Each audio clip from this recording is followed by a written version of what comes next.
Hello everyone, very good morning and welcome to our English class. This is chapter 7 of our English grammar and chapter 7 is about articles. So students, आज हम इस video में 2 chapters को cover करेंगे, ठीक है। जो हमारा मंडे का वीडियो था और जो ट्यूसडे की वीडियो है, दोनों को हमने इसमें कंबाइन कर दिया है और एक वीडियो बना रहे हैं। तो चैप्टर 7 और चैप्टर 8 हम दोनों को ही कवर करेंगे, ठीक है। तो देखिए, आर्टिकल्स जो हमें पढ़ने हैं वो कितने दिए हुए हैं। There are 2 types of articles, 2 ही होते हैं, indefinite articles and definite articles, ठीक है। तो जो ए और एन है, ठीक, इन्हें हम क्या कहते हैं, और जो दा है, ए एन और दा, ये तीनों को ही हम क्या कहते हैं, आर्टिकल्स, ठीक। ये क्या करते हैं, ए और एन का मतलब क्या होता है, एक होता है, दोनों का ही अर्थ क्या होता है, एक, ठीक है। तो हम ये कह सकते हैं क्वांटिटी बताते हैं, नाउन के पहले यूज़ किए जाते हैं, राइट। तो जानते हैं सबसे पहले हम इंडेफिनिट आर्टिकल्स क्या होते हैं। A and an are called indefinite articles as they do not refer to any particular person, place, thing. ए और एन जो है, इन दोनों को ही इंडेफिनिट आर्टिकल कहा जाता है, क्योंकि ये दोनों किसी पर्टिकुलर पर्सन को या थिंग को रिप्रेजेंट नहीं करते, रिफ़र नहीं करते हैं, ठीक है। जैसे हम कहें the a boy, a girl, a village, ठीक। तो इसका मतलब क्या है, कोई भी एक लड़का, कोई भी एक लड़की, कोई भी गांव, कोई सर्टेन नहीं है कि ये गांव है, ठीक। तो ये जो हैं ए और an, these 2 articles are known as indefinite articles, ठीक है। और जो दा होता है हमारा, उसे हम क्या कहते हैं, डेफिनिट आर्टिकल कहते हैं। क्यों? क्योंकि ये किसी पर्टिकुलर पर्सन या फिर प्लेस या थिंग को रेफ़र करता है। जैसे द यूएसए, द स्काई, ठीक है। यूएसए मतलब United State of America, the sky, sky unique ही है। द अर्थ हो गया, द सन हो गया, राइट, ये सभी यूनिक है। आई सॉ अ लेडी, यहाँ पर क्या है, ये अ लेडी क्या है, इंडेफिनिट आर्टिकल। क्यों? मैंने एक लेडी को देखा, वो कोई भी हो सकती है, ठीक है।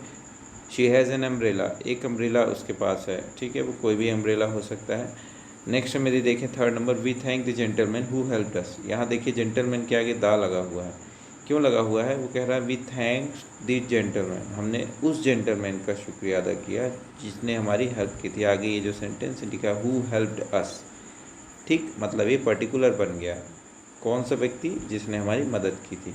यदि यहाँ पर केवल लिखा होता, सपोज़ आप मान लीजिए यहाँ इतना बस होता, वी थैंक, तो द जेंटलमैन नहीं होता, वी थैंक अ जेंटलमैन, ठीक है। यदि ये सेंटेंस यहाँ ये नहीं होता पोर्शन, तो इसके बाद कुछ चीज़ें जो आपको याद रखनी है, remember, A E I O U are vowels, all other letters in English alphabet are consonant. आप जानते हैं ए ई आई यू जो होते हैं 5 लेटर्स, इन्हें हम वॉवल्स कहते हैं, and the remaining letters are called consonant. तो जो ए और एन का यूज़ है वो किस पर निर्भर करता है, लेटर्स के, वर्ड्स के साउंड पर, ठीक है, वर्ड्स के साउंड पर। यहाँ पर ध्यान दीजिए, मैंने लेटर नहीं कहा, वोवल लेटर नहीं कहा, मैंने कहा वर्ड्स के साउंड पर ए और एन का यूज़ निर्भर करता है। तो यदि कोई साउंड स्टार्ट होता है वोवल से, तो उसके आगे हम क्या लगाएंगे, एन लगाएंगे, ठीक है। वोवल साउंड, ना कि वोवल, वोवल साउंड। कई बार ऐसा हो सकता है कि सामने वोवल लिखा हो लेकिन उसका जो साउंड है उसको बोलने में वोवल साउंड ना निकले, तो हम उसे क्या बोलेंगे, उसे हम वोवल कंसीडर नहीं करेंगे, ठीक। तो जैसे कि हम देख सकते हैं वोवल क्या होते हैं, एक बार मैं बता देता हूँ, बिना टंग की यूज़ किए हम उनको बोल सकते हैं। जैसे ए हो गया, ई हो गया, आई हो गया, ओ हो गया, यू हो गया, हिंदी में हो गया आ ई ए ऐ ओ, है ना, ये सभी। तो एन का यूज़ हम किसके साथ लगाएंगे, जो वोवल साउंड प्रोड्यूस करते हैं वर्ड, ठीक है। और ये कुछ एग्जांपल हैं, an apple, an egg, an igloo, an ox, an umbrella. तो यहाँ पर देखेंगे, जैसे एप्पल लिखा हुआ है, ठीक है, एप्पल यदि लिखा हुआ तो आप साउंड देखिए, शुरू का क्या आ रहा है, ए आ रहा है, राइट। तो ये वोवल साउंड आ रहा है, इसलिए हम एन लगाएंगे। इसी तरह an egg, an igloo, etcetera. फिर यदि कोई वर्ड है वो कॉन्सोनेंट साउंड से बिगिन होता है, तो उसमें हम क्या लगाएंगे, आ लगाएंगे या ए लगाएंगे, ठीक। जैसे मैंगो, मैंगो आप देखिए पहला लेटर ही क्या आ गया, ये आ रहा है, ठीक है, ये क्या है, कॉन्सोनेंट, मा शब्द आ रहा है, मा या एम, ठीक। तो इसके आगे हम क्या लगाएंगे, आ लगाएंगे। ठीक, इसी तरह a cup, a house etcetera. कुछ जो वर्ड्स हैं यहाँ पर आपको ध्यान रखना है, अक्सर एग्ज़ाम में पूछे जाते हैं बड़ी क्लासेस में भी। Uniform, university, European, unicorn. तो यहाँ देखिए यूनिफॉर्म में आपको यहाँ पर लग रहा होगा कि यू लिखा हुआ है। यू तो आपका क्या है, वोवेल है, बट उसको यू को आप देखिए, उसका जो हम प्रोनाउंसिएशन कर रहे हैं, उसका जो उच्चारण है वो क्या आ रहा है, यू आ रहा है। ये यू, ये वोवेल नहीं होता। ठीक है, ऊ तो होता है, छोटा ऊ बड़ा ऊ, यू नहीं होता। इसीलिए इसके आगे क्या लगाएंगे हम, इसीलिए इसके आगे आ लगाएंगे, ना कि एन। ठीक है, तो इस तरह के कुछ ये वर्ड्स हैं, जैसे कि यूरोपियन हो गए, यूनिकॉर्न हो गए, यूनिवर्सिटी, इन सभी के आगे क्या लगेगा, आ लगेगा, क्योंकि कॉन्सोनेंट साउंड प्रोड्यूस करते हैं। ठीक है, ये आप देख सकते हैं यू लिखा हुआ, राइट, यू, ना कि ऊ लिखा। यूनिवर्सिटी नहीं लिखा है, यूनिवर्सिटी। यूनिफॉर्म नहीं लिखा हुआ, यूनिफॉर्म लिखा। यदि यूनिफॉर्म होता इस तरह कुछ, तो हम लगाते हैं। इसके बाद कुछ वर्ड्स हैं जिनमें एच साइलेंट होता है। ठीक है, जैसे कि आप यहाँ पर देख सकते हैं एनआर, ठीक है, honourable, an honour, honest person. तो यहाँ भले ही एच लिखा हुआ है, भले ही एच लिखा, हम जानते हैं एच कौन सा साउंड है, कॉन्सोनेंट साउंड होगा इसको जब हम बोलेंगे, लेकिन ये हा के प्रोनाउंसिएशन के लिए यूज़ होता है। ठीक है, लेकिन जब हम ये एक सपोज़ आपके पास लिखा हुआ है ये HOENEST, तो हम इसको हॉनेस्ट नहीं पढ़ते, बल्कि क्या पढ़ते हैं, ऑनेस्ट पढ़ते हैं। ठीक है, तो पहला जो वर्ड है हमारा वो क्या आ रहा है, वोवेल आ रहा है, इसलिए हम क्या है, वोवेल साउंड आ रहा है, सॉरी वर्ड मैंने बोल रहा हूँ, वोवेल साउंड आ रहा है, इस कारण से हम इसमें क्या लगाएंगे, एन लगाएंगे, ना कि ए। अब ये बात अलग है, यदि आप हॉनेस्ट पढ़ेंगे तो फिर आप सेलेक्ट करके आएंगे इस क्वेश्चन को। ठीक है, तो ध्यान रखिएगा, ये कुछ वर्ड्स हैं, इनको आप बहुत ध्यान से लिख लीजिएगा। और आवर हो गया, जिसको हावर बोलते हैं आप लोग या बहुत से लोग, ठीक है, जो अच्छा जो सही बोलते हैं, इट्स ओके। ऑनरेबल हो गया, ऑनेस्ट पर्सन हो गया, ठीक है, एन आर, ऑनर हो गया, इनको आप याद रखिए, इनके आगे हम एन लगाते हैं हमेशा। ठीक है, फिर एक चीज़ और यहाँ ध्यान रखिए, इंडेफिनिट आर्टिकल ए और एन जो होते हैं वो किसके साथ लगाते हैं हम, singular countable noun. Singular countable, countable मतलब जिन्हें हम गिन सकें, सिंगुलर, सिंगल हो, ठीक, तो उनके साथ भी हम लगाते हैं, जैसे अ कॉटेज हो गया, एन एप्पल हो गया, राइट।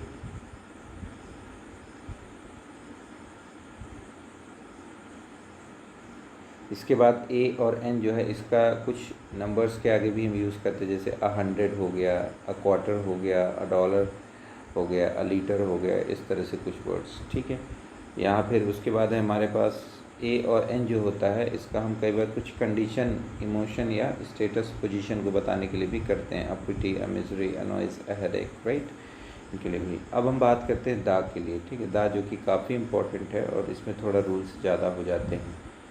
तो चलिए, दा को क्योंकि हम जानते हैं इसके डेफिनेट आर्टिकल कहा जाता है, पहले ही हमने बात की थी, डेफिनेट आर्टिकल कहलाता है। तो हम किसी पर्टिकुलर व्यक्ति के आगे, किसी विशेष व्यक्ति या जानवर या वस्तु के आगे हम, या स्थान के नाम के आगे उसको यूज़ करते हैं। ठीक है, जैसे हम देख सकते हैं, this is the man who sells vegetable, तो यह वह आदमी है जो वेजिटेबल बेचता है। तो ये यहाँ पर हु सेल्स वेजिटेबल, ये इसको क्या कर रहा है, पर्टिकुलर बना रहा है। ठीक है, इसी तरह this is the boy who runs a toy shop, right. तो ये कुछ एग्जांपल हैं डेफिनेट आर्टिकल के। फिर इसके बाद ये आप याद रखिएगा, दा का यूज़ कहाँ कहाँ किया जाता है, before the names of rivers, seas, gulfs, mountain etcetera. नदियों के नाम के आगे, गल्फ्स के नाम के आगे, माउंटेन्स के नाम के आगे, इनके आगे हम क्या लगाते हैं, दा लगाते हैं। तो the Ganga, the Yamuna, the Brahmaputra, जितनी भी नदियाँ, इनके आगे हम दा लगाएंगे। फिर माउंटेन्स जो हो गया है, यहाँ पर आपका Himalayas are the highest, Himalayas, Alps, Andes, ये सभी माउंटेन्स। ठीक, फिर London is situated on the Thames, ये नदी का नाम है थेम्स। ठीक, तो इस तरह से अरेबियन सी, ये सीज़ हो गए, फिर Indian ocean, right, Persian gulf, तो इनके आगे हम क्या लगाते हैं, दा लगाते हैं। इसके बाद जो हमारी हॉली बुक्स हैं, मतलब पवित्र जो धार्मिक बुक हैं, उनके नाम के आगे भी हम दा लगाते हैं, जैसे द गीता, ठीक है, the Gita, the Bible, the Quran etcetera, इस तरह से। ठीक, फिर इसके बाद तीसरी चीज़ किसके साथ हम लगाते हैं, नेम्स ऑफ डेली न्यूज़पेपर, जो डेली न्यूज़पेपर आते हैं उनके नाम के आगे भी हम दा लगाते हैं, the Tribune, the Navbharat time, the times of India. ठीक, इस तरह से हम दा इनमें भी लगाते हैं। नेक्स्ट हमारा बिफोर द सुपरलेटिव डिग्री, बहुत इंपॉर्टेंट। सुपरलेटिव डिग्री जब फॉर्म लिखी हो, जैसे टॉलेस्ट, लॉन्गेस्ट, स्मॉलेस्ट, ये सभी क्या होते हैं, सुपरलेटिव फॉर्म होते हैं। तो जब ये यूज़ हो रहा है तब हमको क्या लगाना है, द लगाना है। जैसे the cleverest, the tallest, right, the heaviest, इस तरह के जो एडजेक्टिव होंगे जब EST जिनमें लगा होगा, ये सुपरलेटिव होंगे, तो उनमें हम द लगाएंगे। फिर before common noun which are name of things unique, जो यूनिक चीज़ें संसार में यूनिक हैं, सबसे अलग हैं, उनके जैसा कोई नहीं, उनके आगे भी हम दा लगाते हैं। जैसे सूर्य हो गया, है ना, स्काई हो गया, एक ही है, अर्थ भी एक ही है, चांद भी एक ही है, राइट। तो ये सब में हम क्या लगाएंगे, दा लगाते हैं। इसके बाद नेक्स्ट है हमारा क्या, before the name of some countries, कुछ कंट्रीज़ के नाम के आगे भी हम दा लगाते हैं। ये आप याद रखिएगा, किन के आगे दा लगाते हैं, ये जनरली नहीं पूछा जाता। इसके बाद आगे बढ़ते हैं। दा का थोड़ा सा ज़्यादा लॉन्ग हो जाता है। इसके बाद है before an adjective when the noun is understood as the rich should help the poor, कुछ इस तरह के एडजेक्टिव में, ठीक है, जब नाउन क्या है, अंडरस्टूड होते हैं, the rich should help the poor. फिर इसके बाद वी पिटी दी ब्लाइंड, यहाँ पर दी रिच का मतलब एक व्यक्ति अमीर नहीं है, यहाँ पर जो अमीर लोग हैं, द रिच का मतलब अमीर लोग, द पुअर मतलब गरीब। तो इसका मतलब है जो अमीर हैं उन्हें क्या है, गरीबों की हेल्प करनी चाहिए, ठीक। वी पिटी द ब्लाइंड, हमें जो है हम दया करते हैं किस पर, अंधों पर। तो इस तरह की चीज़ों में भी हम दा लगाते हैं। इसके बाद before plural proper nouns such as names of people, plural proper noun है, ठीक है, इसको भी आप देख लीजिएगा। इसके बाद before the names of public building, कुछ जो पब्लिक बिल्डिंग्स हैं, ठीक, उनके आगे भी हम, या पब्लिक इंस्टीट्यूशंस, उनके नाम के आगे हम दा लगाते हैं। लास्ट है जब सिंगुलर कॉमन नाउन को इंडिकेट करने के लिए यूज़ किया जाता है किसी होल क्लास को, ठीक। The dog is a faithful animal, तो यहाँ द डॉग का मतलब ये कुत्ता नहीं, सारे ही जो कुत्ते, कुत्तों की बात कर रहे हैं, तो कुत्ते जो होते हैं क्या होते हैं, फेथफुल जानवर होते हैं। The horse is a useful animal, तो यहाँ एक घोड़े का मतलब नहीं है, यहाँ पर जितने भी घोड़े होते हैं, घोड़ा जो प्रजाति है। इसके बाद है omission of article the, article the कहाँ नहीं लगेगा। ओमिशन का मतलब क्या होता है, हटाना या ना यूज़ करना। तो द कहाँ कहाँ नहीं लगाया जाता, देखिए, before the names of languages, जो लैंग्वेज होती हैं, ठीक है, उसके आगे हम द नहीं लगाएंगे। जैसे यहाँ देख सकते हैं, द इंग्लिश नहीं होगा, ठीक, द संस्कृत नहीं होगा।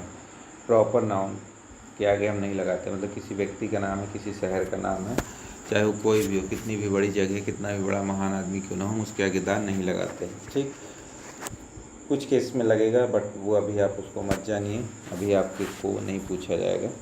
Before abstract noun use in general sense, जो एब्स्ट्रैक्ट नाउन होती हैं जनरल सेंस में जो यूज़ होती हैं, उनमें हम दा लगाते हैं। King Ashoka love the truth, loved truth and wisdom, all saints believe in mercy, तो ये सभी के आगे भी हम नहीं लगाते हैं, ठीक। इसके बाद है before material noun, noun material noun ने दी है तो उसके आगे भी हम दा नहीं लगाते हैं, ठीक है। गेम के नाम जैसे द क्रिकेट, द फुटबॉल, ये सब हम नहीं लगाते हैं। फिर है नेम्स ऑफ मील, जो खाने भोजन के नाम होते हैं, उनके आगे हम नहीं लगाते हैं, ठीक है। उसके बाद जो प्लूरल नाउन होते हैं जिन्हें जनरल सेंस में यूज़ किया जाता है, उसमें भी हम नहीं लगाते हैं। और कुछ इस तरह के expression, by land, by sea, by air, by train, इनमें भी हम दा नहीं लगाते।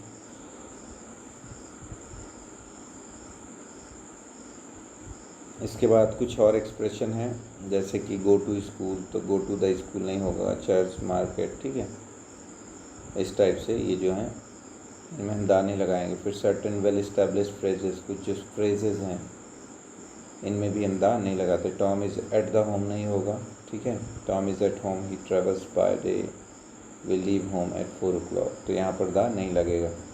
चलिए, इसके बाद हम प्रैक्टिस कर लेते हैं, जो हमारा प्रैक्टिस सेट है।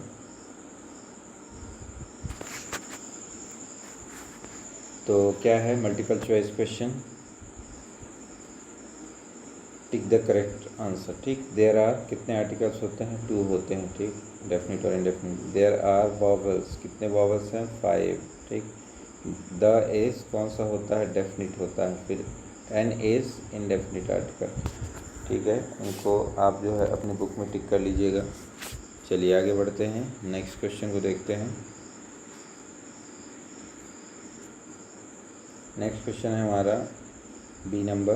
ये क्या कह रहा है, fill in the blanks with A और एन। ए और एन का यूज़ करना हमें। Uncle Sam lives in a small hut in a farm house, ठीक है। इसके बाद we are in a hurry, my friend never tells a lie. फिर है Henry is an American doctor, she spoke a loud voice, ठीक है। एक ही में आ रहा है।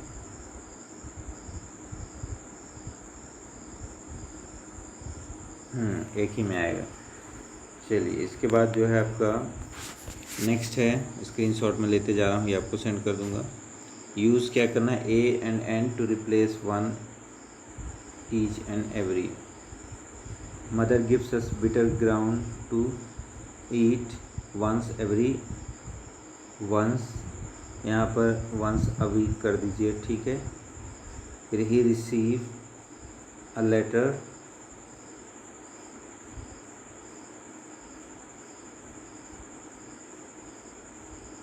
तो यहाँ पर क्या भर देंगे, he receives a letter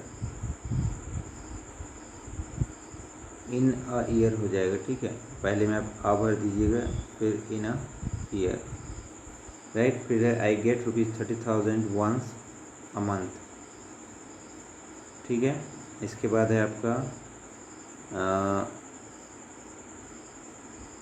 third है वन अंकल, मतलब एन अंकल, ठीक है। An uncle and an aunt, इनकी जगह लगाएंगे, ठीक है।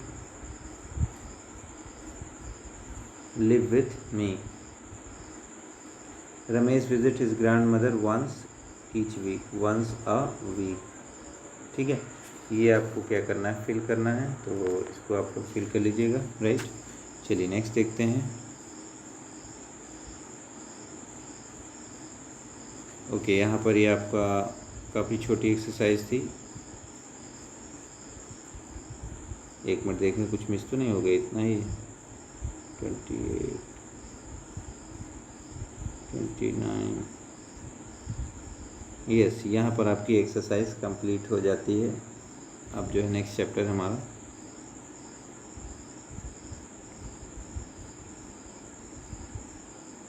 ये एक्सरसाइज कंप्लीट, ठीक है। तो नेक्स्ट चैप्टर क्या है हमारा, वर्ब। नेक्स्ट चैप्टर है हमारा वर्ब। चलिए वर्ब की बात कर लेते हैं। वर्ब का मतलब क्या होता है, क्रिया। क्रिया मतलब आप जो कोई कार्य यदि कर रहे हैं, किसी चीज़ का होना, ठीक, कार्य का करना, कार्य करना, कोई भी कार्य, ठीक है, केवल कार्य करना नहीं, कोई भी चीज़ का होना, ठीक है, वो कहलाती है वर्ब। तो वर्ब क्या है, verb is a word which shows action. Verb एक शब्द है जो कि क्या बताती है, एक्शन। एक्शन मतलब कार्य। जैसे प्रिया सैंग एंड डांस, तो यहाँ पर प्रिया ने क्या किया, गाया और डांस किया। तो जो एक्शन कार्य उसने दो कौन कौन से किया, एक उसने सिंगिंग की और दूसरे उसने डांसिंग की, ठीक है। तो दोनों ही क्या हो जाएंगे, हमारी ये वर्ब हो जाएंगी, ठीक। जो काम कोई कर रहा है वो वर्ब होता है। तो जो वर्ब होती है वो मोस्ट इम्पॉर्टेंट पार्ट होती है हमारे सेंटेंस में, ये आपको ध्यान रखना है, ठीक है। और प्रेडिकेट का जो है इसेंशियल पार्ट होती है। सब्जेक्ट और प्रेडिकेट दो पार्ट होते हैं सेंटेंस के, तो जो प्रेडिकेट होता है उसका इम्पोर्टेंट पार्ट होती है, ठीक। इसके साथ हेल्पिंग वर्ब भी हम यूज़ कर सकते हैं, जैसे कि ये दी हुई हैं, हेल्पिंग वर्ब का भी हम यूज़ ज़रूरत पड़ने पर करते हैं, ठीक। कुछ ये एग्जाम्पल लिखे हुए हैं क्वेश्चन टैग बनाने के, ठीक। क्वेश्चन टैग कैसे, दे नो हर, इसके बाद क्या लगा हुआ है, don't they. She did it, didn't she, ये अपन डिस्कस करेंगे यदि क्वेश्चन में होगा तो। अदरवाइज़ क्योंकि आप फर्स्ट टाइम देख रहे हो तो it's not important for you. Look at these changes, यहाँ पर हम चेंज कर रहे हैं क्या, डू से हमने डोंट बनाया, ये आप देखिए, डू से डोंट, डिड से डिडंट, है ना, डज से डजंट, तो डजंट, तो डो यहाँ पर डोंट का मतलब होता है क्या, don't is equal to do not, ठीक है, कंफ्यूज मत आप होना, राइट। फिर making verb from nouns, noun से हम कैसे वर्ब बनाते हैं, ठीक है। तो some noun can be used as verb, कुछ जो नाउन है वो हम वर्ब की तरह यूज़ कर सकते हैं, जैसे my dog Lisa had a litter of surprise, litter of puppies, ठीक। लिटर यहाँ पर क्या है, नाउन। डू नॉट लिटर, यहाँ पर लिटर क्या है, वर्ब है, ठीक है। इसके बाद चलिए, give one verb for these words in italic type, you may choose from the verbs given above. जो ऊपर वर्ब दी हुई हैं उनमें से हम चेक कर सकते ले सकते हैं। एक एग्जांपल दिया, हमें करना क्या है, the Mercedes car went out of site around the corner, the Mercedes car disappeared. तो यहाँ पर went out of site, out of site मतलब नज़रों से दूर होना, तो उसकी जगह एक क्या दी गई है, वर्ब यूज़ की गई। चलिए देखते हैं, as we came towards the house we could hear the laughter. तो यहाँ पर हम कहते हैं केम टूवर्ड्स मतलब as we followed the house कर देते हैं, ठीक है, या अप्रोच्ड कर देते हैं, ये बेटर रहेगा, अप्रोच यहाँ पर लिख दीजिए, एज वी अप्रोच्ड। तो अप्रोच की स्पेलिंग आपको पता है क्या होगी, चलिए मैं लिख देता हूँ, APPROACHED, एज वी अप्रोच, ठीक है। गलत हो तो सुधार लीजिएगा। The house we could hear the laughter, ठीक, फर्स्ट हो गया। दूसरा क्या है, Thomas began to say how sorry he was, तो थॉमस बिगेन टू, थॉमस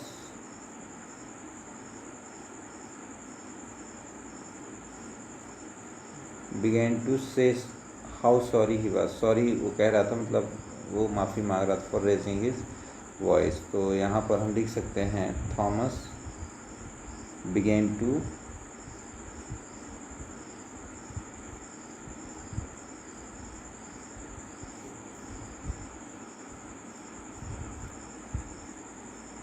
तो चलिए यहाँ पर हम रिग्रेट लिख देते हैं, बिगेन टू रिग्रेट, ठीक है, रिग्रेट कर देते हैं, रिग्रेट मतलब पछताना, ठीक।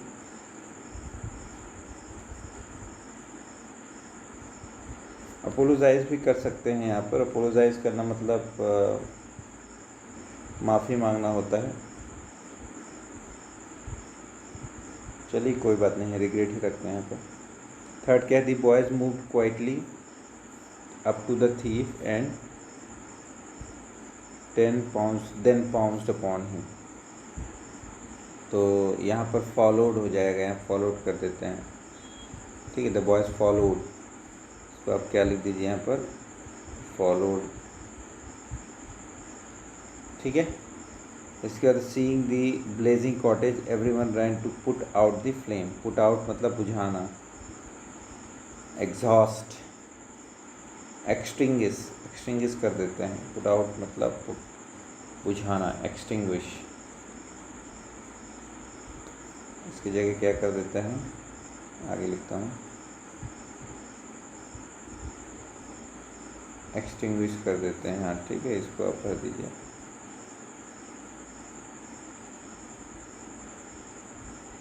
GUISS, ठीक है। फिर on the highway the car increased its speed, तो क्या हो जाएगा,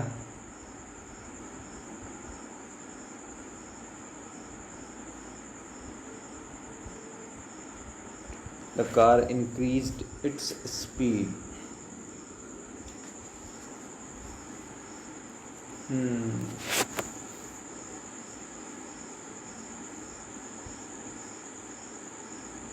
तो इसको स्पीडेड कर देते थे, कार स्पीडेड, ठीक है, इसकी जगह स्पीडेड, ठीक है। चलिए नेक्स्ट जो है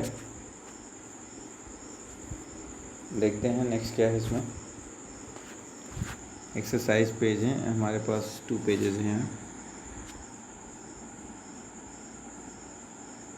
वर्ब्स कैसे बनाना है ये यहाँ पर दिए हुए हैं। Noun can be made into verbs by adding E, इस तरह से क्लोथ का क्लोथ हो जाएगा, बिट का बाइट हो जाएगा, ठीक। बात का बेस हो जाएगा। इस तरह से हमें कुछ बनाने हैं। चलिए MCQs देखते हैं क्या क्या है। पहला हमें क्या बताने हैं, वर्ब शोज एक्शन, ठीक है। Some can be used as adjective, ठीक है। इसके बाद है I read a book, I is most important word in sentence, verb. ये आपके MCQ हो गए, ठीक है। इसके बाद हम देखते हैं नेक्स्ट, मैचिंग करना है। Match the noun with the verbs given in the next column and underline the verbs. The night angle, तो यहाँ पर सैंग स्वीटली, और ये वर्ब को आपको अंडरलाइन करना है। द बॉय, बॉय क्या कर रहा है, बॉय तो पढ़ रहा है। चलिए देखते हैं क्या है। द लॉयन रोड, ठीक है, ये अंडरलाइन यहाँ कर लीजिएगा। The priest prayed for rain, ठीक है, वर्ब हो जाएगी प्रे। द चिल्ड्रन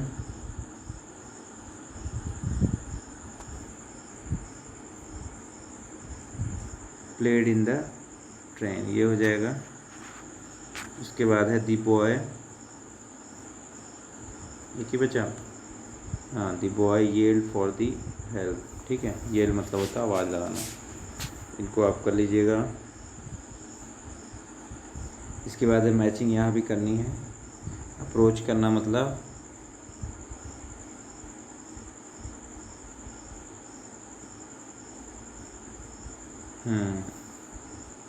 एक मिनट, इसमें शायद और वर्ड हैं, हाँ काफ़ी सारे वर्ड हैं। चलिए इसको देख लेते हैं। अप्रोच करना मतलब कम टूवर्ड्स, ये हो गया। फिर है अपोलोजाइज मतलब क्षमा मांगना, सॉरी कहना, ठीक। फिर उसके बाद एक्सीलरेट करना मतलब इंक्रीज करना, ठीक। बिल्ड मतलब बनाना, ठीक है।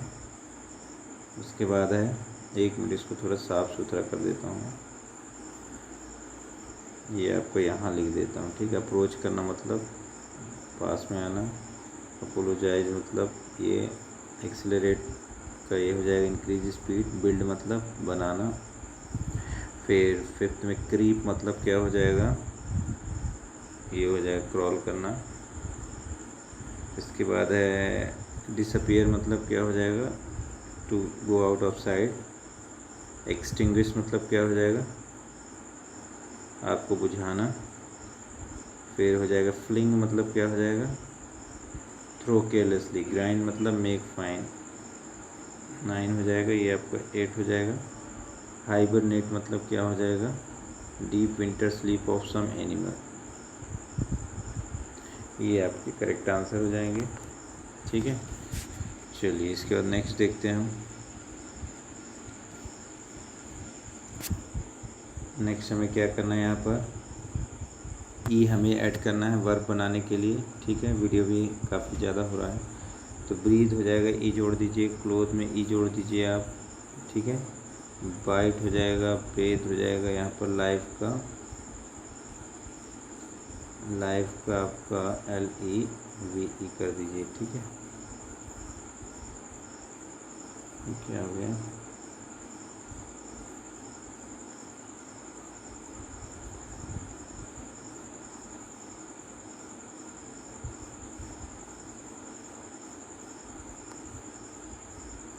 अरे एक मिनट, यहाँ पर कुछ प्रॉब्लम जा रही है। चलिए लाइव को, ये लाइव हो गया, सही आ गया। इसके बाद है एड EN, तो डार्क EN हो जाएगा। इसके बाद वीकेन हो जाएगा। इसके बाद डीपेन हो जाएगा। इसके बाद सॉफ्ट टेन हो जाएगा। इसके बाद मॉइस्ट टेन हो जाएगा, ठीक है। इनको आप जो है, चलिए नेक्स्ट है, some verbs are called auxiliary और helping verbs like do, did, does. ये जो हैं इन्हें हम ऑक्सिलरी वर्ब कहते हैं, हेल्पिंग वर्ब, ठीक है। तो इसमें क्या करना, choose the correct helping verbs, do, did, does to complete the sentence. Correct हमें यूज़ करना है, करेक्ट का सिलेक्शन करना है। तो देखते हैं, what did you when the monkey entered your room. तो इंटर्ड लिखा मतलब पास्ट टेंस का है, तो व्हेन वॉट डिड, यहाँ पर डिड लगाएंगे आप, वॉट डिड यू डू, ठीक है। यहाँ पर आपको वॉट डिड यू डू हो जाएगा। इसके बाद how this tune sound, how did this tune sound, how do this tune, ये हो जाएगा हाउ डू, ठीक है। फिर I did not do it, he does it, he did it. तो यहाँ पर आप लगाएंगे I did not do it, he did it, ठीक। फिर जमाल क्या हो जाएगा, यस्टरडे है मतलब डिड लगेगा। इसके बाद do you know how to, ठीक है। इसके बाद है आपका Mr Nair does not have eggs for breakfast, do he need, यहाँ डज लगेगा। फिर do he does it on purpose, तो यहाँ हो जाएगा did he do it on purpose, ठीक है। ये आप लगा लीजिए। यहाँ आप चाहें तो मैं यहाँ लिख सकता हूँ, डू किसके साथ लगेगा, आई, यू और वी और दे, ठीक है। और डज किसके साथ लगाएंगे आप, ही, शी, इट और कोई नाम लिखा है दी, ठीक है। इनको आप याद रखिएगा। चलिए नेक्स्ट क्वेश्चन और लास्ट भी है। यहाँ पर क्वेश्चन क्या कह रहा है, पुट क्वेश्चन टैग्स, यहाँ पर हमें क्वेश्चन टैग बनाने हैं, ठीक है। चलिए, the Guptas went to Nainital, तो यहाँ पर हो जाएगा डिडंट दे, ठीक है। तो अरुण राइट्स वेल, तो यहाँ हो जाएगा डज, डजंट ही, लास्ट में क्वेश्चन मार्क, ठीक है। यू नो देम वेल, तो डोंट यू। ध्यान रखिए, यदि नॉट नहीं लगा है तो नॉट लगेगा क्वेश्चन टैग में, मतलब डिडंट, डजंट इस तरह से बनेगा। यदि नॉट लगा हुआ है तो सिंपल बनेगा। Your radio works, so doesn't it, ठीक है। क्वेश्चन मार्क जरूर लगाइएगा। आशा भोसले सिंग्स ब्यूटीफुली, सो हो जाएगा डजंट शी, ठीक है। फिर the Americans live well, so don't they, question mark. फिर है ही वॉन द रेस, क्या हो जाएगा डजंट,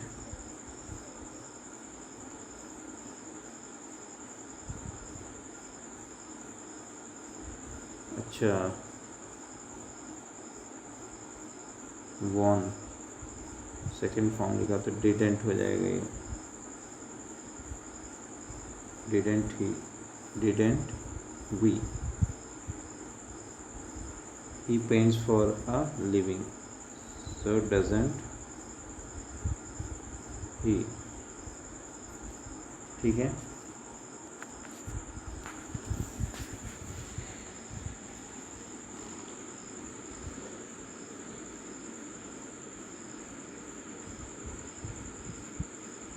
चलिए, इसी के साथ ही ये जो आपकी एक्सरसाइज है ये कंप्लीट होती है इसकी चैप्टर 8 की, ठीक। तो हमने चैप्टर 8 तक कंप्लीट कर लिया ग्रामर बुक में। नेक्स्ट वीडियो में मिलते हैं नेक्स्ट चैप्टर के साथ, ठीक है। तब तक के लिए हैव अ ग्रेट डे।